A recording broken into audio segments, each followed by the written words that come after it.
Bills Mafia, what's up? Welcome back to the channel where we break down everything Buffalo Bills with the passion and energy that only real fans can bring. And listen, if there's one thing that's clear this offseason, it's this. Our team is on a mission. From the front office to the field, everyone in Buffalo is laser focused on one goal: improving, growing, and delivering results. That means smarter signings, sharper execution, and no excuses. The time to level up is now. But while the Bills are tightening up and preparing for what could be the most important season of the Josh Allen era, there's a threat brewing out west. And unfortunately, it wears red and gold. Before we dive into today's exclusive report involving Amari Cooper, the Kansas City Chiefs, and James Cook's contract situation, smash that like button, hit subscribe, and let's keep building this incredible Bills community together. You're not going to want to miss this one, okay? Bills fans, let's get something out of the way first. We're sick of the Chiefs. Josh Allen is sick of the Chiefs. Buffalo is sick of the Chiefs, and for good reason. Kansas City has ended our playoff dreams in 4 of the last 5 seasons. 4. It's becoming a postseason tradition, and it's exhausting. Each year we get closer. Each year we believe. And yet somehow, Patrick Mahomes and company manage to slam the door shut again. But here's the twist. They might not be done haunting us just yet. Reports are swirling that the Kansas City Chiefs are exploring free agency moves to bolster their receiving core again. And one name stands out. Amari Cooper. Yes, that Amari Cooper. The same guy the Bills traded for mid-season from the Cleveland Browns in 2024. The guy who stepped into Buffalo and instantly brought veteran savvy, route-running mastery, and a calming presence to the WR room. While he wasn't with us for a full year, his impact was felt, and it looked like he might stick around. But here's the issue. When the Bills signed wide receiver Joshua Palmer in free agency, it raised eyebrows. Palmer's a solid addition, no doubt. Productive, physical, with upside, but it also seemed to signal something, that Buffalo may not be planning to re-sign Amari Cooper. And look, we're not inside Brandon Beane's war room, but let's be real. If they were going to bring Cooper back, odds are the deal would be done by now. Free agency's been moving, rosters are filling, and Cooper is still available. Enter Kansas City. The Chiefs are still looking to replace production after losing Mecole Hardman and seeing inconsistent output from Kadarius Toney and Sky Moore. They've got rookie Xavier Worthy, sure, but adding a proven vet like Cooper, that's a nightmare scenario for the Bills. Imagine this, Mafia. We let Cooper walk, and the very next time we see him, he's torching us in a Chiefs uniform come January. It's the stuff of actual nightmares. And based on how this rivalry has played out, would you bet against it? Now, as if that wasn't enough drama, let's shift to another storyline that's quietly growing louder. James Cook's contract uncertainty. Right now, Cook is still on his rookie deal. He's under contract for 2025 with free agency looming in 2026. So technically the Bills have time. But here's where it gets murky. There's increasing chatter about the possibility of a holdout. Yep, the last thing this team needs going into a pivotal season. At a recent celebrity poker tournament, Cook was asked directly about the situation. His response? I necessarily don't want to talk about it right now because it's something I want to hold into myself. Just let the business take care of the business. Translation? Cook didn't say yes to a holdout, but he definitely didn't say no. And when asked if he expects a deal to get done soon, his response was even more cryptic. However it works out, it works out. I just make sure the business is a business and just do whatever I can to always be there for my teammates. That sounds like a guy trying to avoid controversy, but also leaving the door wide open for leverage. Now, to be fair, Brandon Beane isn't panicking. He told Mad Dog Sports Radio, "I have no doubt when it's time to play football, he'll be ready to roll." And look, we believe in Beane. He's earned that trust. But let's not pretend this situation is dead quiet. This is the NFL. Running backs are underpaid and undervalued. And when a guy like Cook puts up numbers and feels like he's earned his payday, things can escalate. What's kind of ironic here is that Cook was literally playing poker while dodging these questions. And let me tell you, the metaphor writes itself. He started off bluffing and lost half his chip stack early. Then he hit a flush and took some back, only to bust out again on another failed bluff. Sound familiar? It's exactly what happens when NFL players play the contract game. There's high-stakes bluffing, there's risk, there's reward, and sometimes there's no second chance if things don't fall the right way. If Cook does sit out parts of camp or the preseason, that hurts his chemistry with Josh Allen. That limits his conditioning. And it throws a wrench into the team's offensive rhythm. And if you're Buffalo trying to finally leap over the Kansas City mountain, that's not a distraction you want in the room. Here's what it all comes down to, Mafia. The margin for error in the AFC is razor thin. You're looking at Mahomes, Burrow, Lamar, Stroud, Herbert, all fighting for that top spot.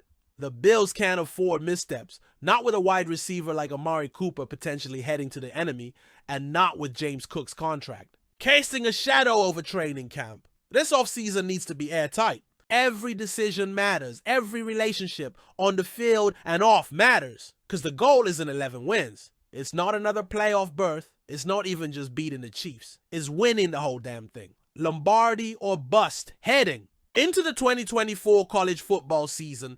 Deion Walker was viewed as a lock for the first round. Standing at 6'7", tipping the scales at 331 pounds, and moving with the kind of athleticism that just shouldn't be possible for a man that size, Walker was the type of prospect defensive coordinators dream about.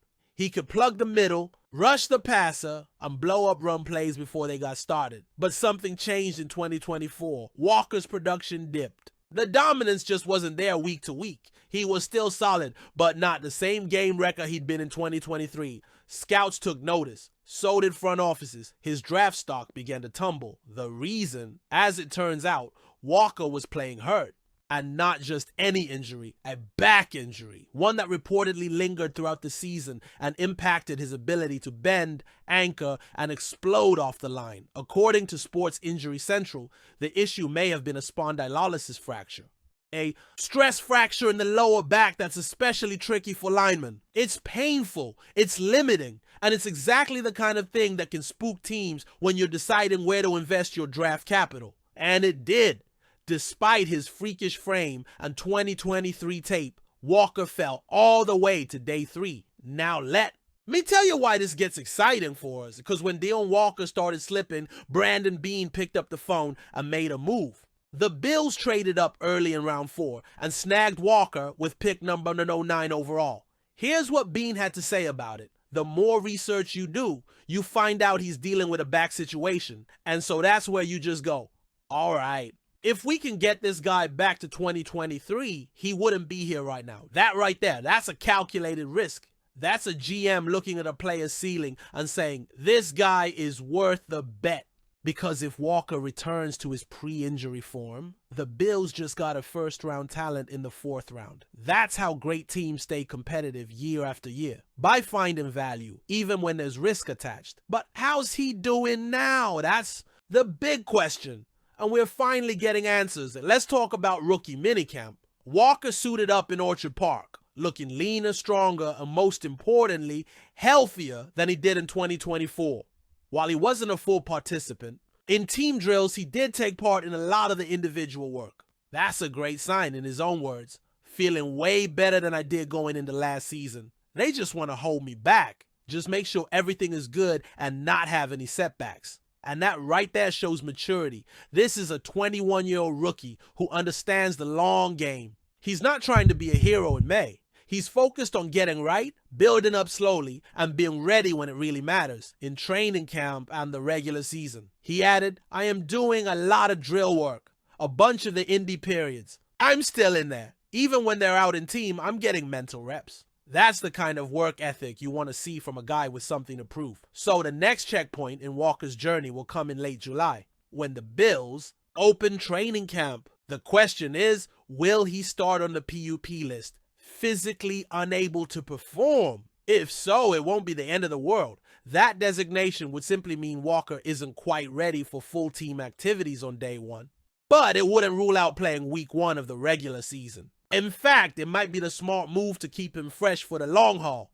The Bills know what they have in this kid. A rare combination of size, power, and upside. They also know the risk. Back injuries can flare up. And for a defensive tackle, where Leverage and core strength are everything. There's always a bit of uncertainty, but the upside is sky high. Just imagine a fully healthy Walker lining up next to Ed Oliver or Daquan Jones, creating chaos in the trenches. That's a front line that can disrupt offenses, collapse pockets, and take some pressure off the secondary. Let's call this what it is: a swing for the fences pick. And in today's NFL, you have to take a few of those. You can't play scared, especially not when you're chasing a ring. Brandon Beane and Sean McDermott know that Buffalo needs difference makers up front. Guys who can tilt the line of scrimmage. Guys who can finish games in January. If Deion Walker becomes even 80% of what he was in 2023, the Bills just added a massive weapon to their defensive arsenal for pennies on the dollar. And look, this team has done it before. They've found late-round gems. They've developed talent. If Walker buys in, stays healthy, and leans on the veterans in that D-line room, the ceiling is absolutely there. Just a heads up, Mafia, the next phase of the offseason starts soon. The Bills' organized team activities, OTAs, will take place on May 27, May 28, May 29, June 2, June 3, June 5. That's when we'll start seeing more structure, more install, and more team chemistry building. It'll be interesting to see how much Deion Walker participates in those sessions. Will they keep ramping him up?